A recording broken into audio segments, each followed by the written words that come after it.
Hi everyone, and I'm back with another Sword of Convaleria video. In my last video, I went over top tier characters you should consider when you're re-rolling to get a good start for your account.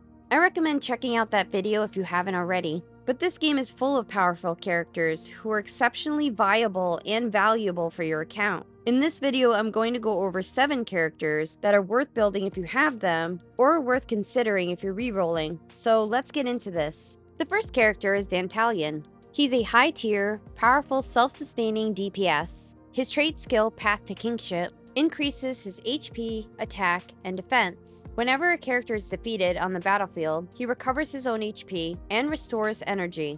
His first skill, White Sword, is a basic attack. Dantalion performs a single target attack, dealing magic damage based on a percentage of his physical attack. His second skill, Unsheath, is a passive. Before initiating a melee attack, he deals magic damage based on a percentage of his physical attack to the target. If the target possesses a shield, he inflicts vulnerable on the target before attacking. His third skill, Daybreak, deals mixed damage.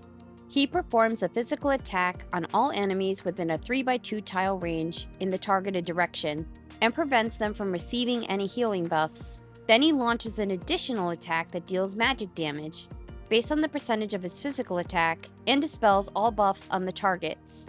His fourth skill, Endless Dawn, also deals mixed damage. He chooses one target and deals multiple physical attacks, followed by magic damage based on a percentage of his physical attack, to enemies within a 3x3 area in the targeted direction. He knocks them back 2 tiles and dispels their buffs. Dantalion is a self-sustaining, powerful DPS with a self-heal that can also regenerate his own energy. He deals both physical and magic damage, while offering both close and long-range attacks. He also has a number of self-buffs for HP, attack, and defense. He can also dispel enemy buffs, and has strong debuffs like Unhealable and Vulnerable.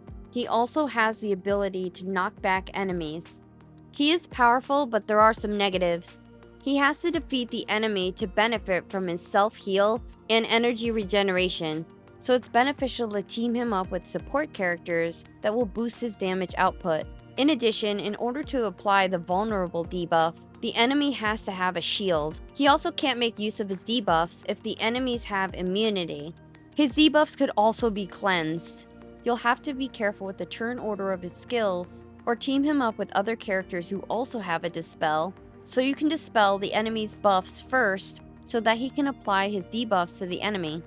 Dantalion is a very powerful character, offering mixed damage, self-sustain, and is a debuffer, with strong debuffs like Unhealable, making him a very versatile character for your team. The next character is Magnus. He's an extremely powerful support tank character. His trait skill, Seasoned Warrior, decreases the attack and defense of all surrounding enemies. When attacking, he adds a portion of his physical defense to his physical attack value. Magnus's first skill, Forceful Cast, is a physical attack. He throws an enemy onto a spare tile around himself, damaging all enemies within the target range and inflicting a movement reduction effect.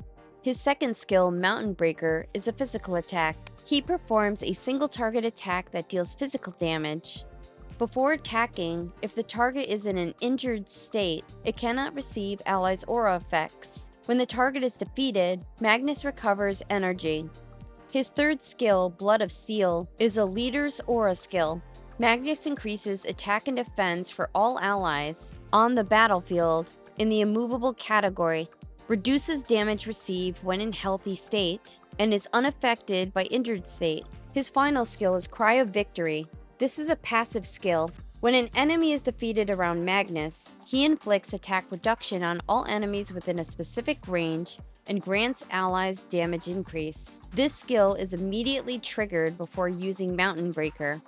Magnus is a support that is also a single and AoE target DPS. He provides himself an attack buff, but he also has a number of team buffs as well for damage, attack, defense, and damage reduction. He also has strong debuffs that decreases the enemy's attack, defense, and movement. He can also block enemies' aura effects and is excellent for crowd control. In addition, he has self-energy recovery.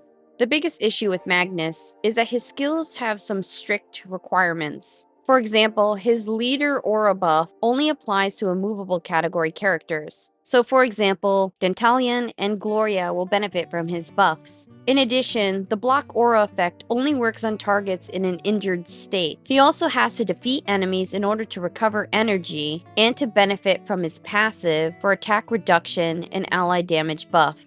Magnus is an excellent support character, while also offering DPS as well.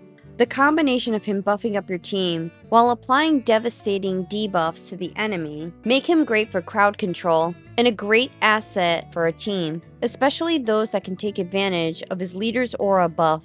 The last character I'm going to talk about is Nungle. She's a powerful, sniper-type DPS character. Her trait skill, Elite Sniper, changes Nungle's physical attack into magic attack. Every tile between Nungle and her target, excluding the adjacent tile, increases the damage dealt. If Nungle doesn't move before attacking, her range will increase. Nungle's first skill, Quick Reload, is a support skill. This skill restores Nungle's energy, reduces the cooldowns of all of her skills by 1 round, and allows her to use Deadly Aim without preparing for 1 round. Her second skill, Deadly Aim, is a physical attack. This is a single target attack. Nungle prepares for 1 round and then deals damage to the enemy. The attack ignores block. If attacking an enemy with the Hangman's Mark, Nungle gains bonus crit after dealing crit damage and clears the mark on the target. Her third skill, Sniping Stance, is a support skill. This allows her to gain a sniping stance, which increases her maximum range, attack power, and crit rate. However, she is unable to move while in this stance. Using the skill again, she can deactivate the sniping stance. Her fourth skill, Sense of Purpose, is a passive. When attacking enemies with the Hangman's Mark, she gains bonus crit and crit damage. Additionally, she recovers energy when dealing a critical hit. Nungle is a strong range DPS who offers powerful sniper support. She excels late game, but is also good early game. She has the ability to extend her attack range. She also has self-buffs that boost her attack, damage, crit rate, and crit damage. She also has a self-energy recovery and an attack that ignores block. She also has the ability to reduce the cooldowns of her skills. Nungle's biggest weakness is her poor mobility. Her attack range can only be increased if you skip moving. You also can't move when in her sniping stance. In addition, her self-buffs rely on the enemy having the Hangman's Mark. She also requires protection from a frontline tank, supports, or healers for damage mitigation and sustain. Nungle is a powerful range-style DPS that offers excellent sniper support for her team, allowing her to help control the battlefield from a distance. The characters I've gone over in this video have powerful skill kits that can rival those of the Tier 0 characters, especially in the right team composition. Just remember, minor differences can result in a character being placed in a lower tier. Dentalian, Magnus, and Nungle are all strong, valuable, and viable characters that can be a great asset to your account, and work well with many of the Tier 0 characters we currently have in the game. Thank you so much for watching. Don't forget to subscribe, and I'll see you soon. Bye.